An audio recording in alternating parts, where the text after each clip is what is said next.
뜨거운 정치권 뉴스와 쟁점을 가지고 이야기 나눠보는 대담한 대담 시간입니다. 오늘은 단국대 정책경영대학원 이희성 교수와 함께하겠습니다. 교수님 어서 오십시오. 예, 안녕하세요. 네. 자, 지난 금요일이죠. 민주당 이재명 대표가 이 공직선거법 위반 혐의로 1심에서 징역형의 집행유예를 선고받았습니다. 생각보다 좀 양형이 세게 나왔다. 이런 평가가 지배적인데요. 자, 1심 판결 이후 여야의 대치 상황 먼저 어떻게 보십니까? 정치권도 그렇지만 이제 법률 전문가들도요. 네. 선거법 관련해서 여러 판례를 보면 네. 징역형 좀 더 네. 과하다 이런 네.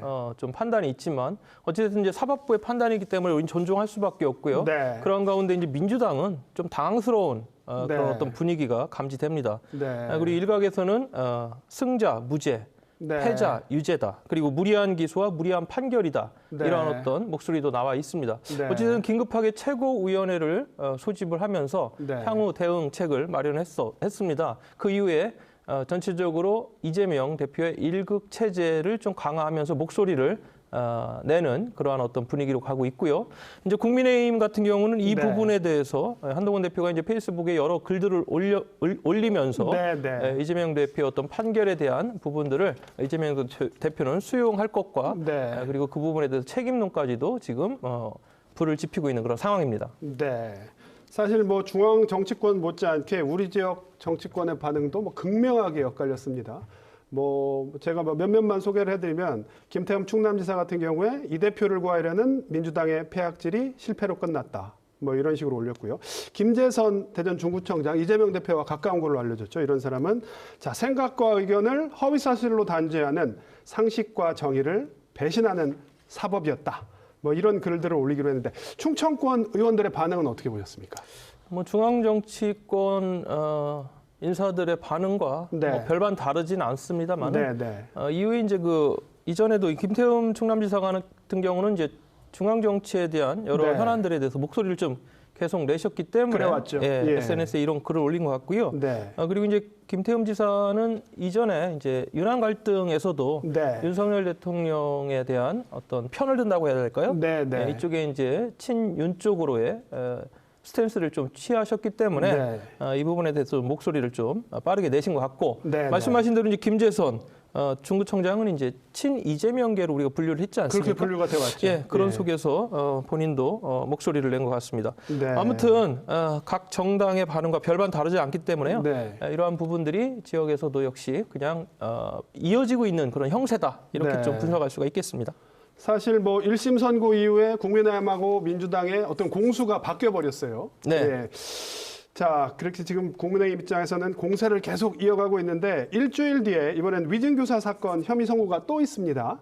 자, 사실 법조계에서는 위증교사 사건 이번이 아마 형량이 더 높을 거다 이런 예상이 지배적이었거든요.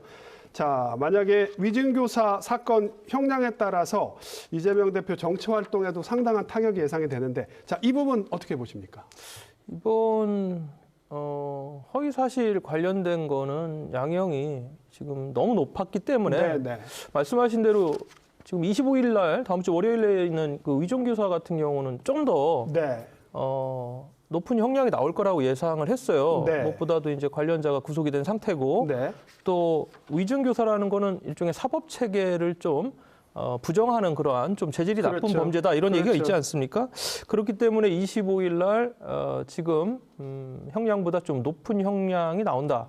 이럴 경우 이제 이전부터 얘기가 됐던 11월 이재명 대표의 사법 리스크 위기설이 좀 불을 좀 지필 수 있는 그런 개연성이 있습니다만 좀 더 현실화되고 가시화될 것이다. 그렇습니다. 그런 부분에 대해서 또 한편으로는 그렇습니다. 오히려 민주당 내에서는 이것이 더 구심점 역할을 할 수 있을 것이다. 더 단일 대우를 형성하는 데 있어서 동력으로 작용할 수 있고 그리고 지금 현재 이러한 어떤 사건들이 어떻게 보면은 지금 검찰이 정적을 제거하기 위한 그러한 어떤 무리한 수사라는 그런 배경이 좀 깔려 있지 않습니까? 그런 시각들도 분명히 있죠. 네, 우리가 이제 그 대통령 선거 때 윤 대통령께서도 장모가 이런 한 장 받은 적이 없다. 그리고 도이치모터스를 통해 가지고 오히려 잃었다.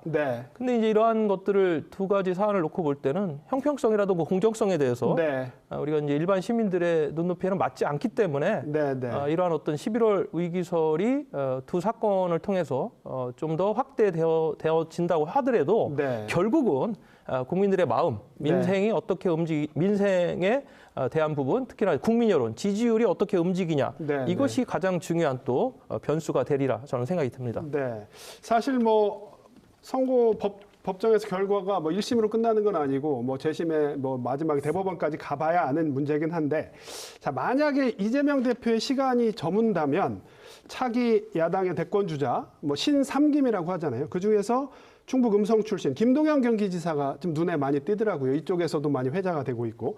자, 제2의 충청 대망론 뭐 생각해봐도 되는 거 아니야? 이런 얘기까지 나오는데 이 부분은 어떻게 보십니까? 지금 뭐 이 시점에서는 좀 섣부른 그런 상황을 우리가 예단하기는 어렵습니다만은 아직은 빠르다. 예. 만약에 이제 플랜 B가 가동이 된다면 말씀하신 대로 삼김이라고 하는 김동연, 김경수, 김부겸 이 세 분에 대한 어떤 공간들 김영계를 중심으로 좀 확대될 거라는 그런 예상을 할 수가 있겠습니다. 그리고 이제 김동연 지사 같은 경우는 이전부터 잠룡으로서 좀 외연을 확대했던 것들이 사실이고요.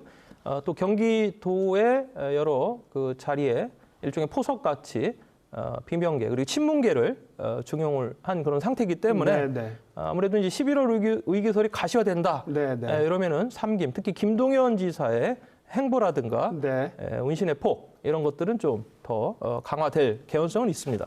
자, 국민의힘 얘기도 좀 해보죠. 뭐 국민의힘 오랜만에 뭐 단일 대우로 똘똘 뭉친 상황입니다. 하지만 뭐 악재가 사라진 게 아니잖아요. 특히 이준석 전 대표의 입, 뭐 새로운 뇌관으로 떠올랐는데, 자, 이준석 대표의 입이 아킬레스건으로 작용할 것인가? 이 부분 어떻게 보십니까? 전체 뭐 여론조사를 보면은 국민의힘 지지율이 그렇게 뭐 반등하지는 않고 있습니다. 그러한 부분에 대해서는 현재 국민의힘이 윤석열 정부에 대해서 어떤 적극적인 그런 어떤 보좌 또는 견제 기능이 좀 약하다.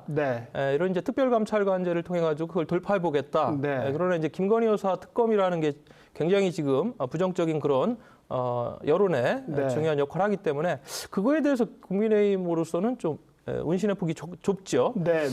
그러한 부분에 있어서 지금 명태균 게이트라고 하는 공천 개입이 지금 일파만파 점입 가경으로 이루고 있고 거기에는 지금 명태균 씨를 구속해서 그 입은 조금 막았지만 이준석이라는 복병을 만났습니다.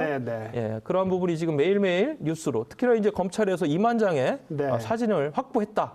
이런 보도가 연일 나오기 때문에 그 부분이 좀 가장 국민의힘으로서는 경계하고 긴장할 수밖에 없는 부분이다. 이런 생각이 듭니다. 정말 격동도 이런 격동이 없는 것 같긴 합니다. 알겠습니다, 교수님. 오늘 말씀 여기까지 듣죠. 고맙습니다. 감사합니다.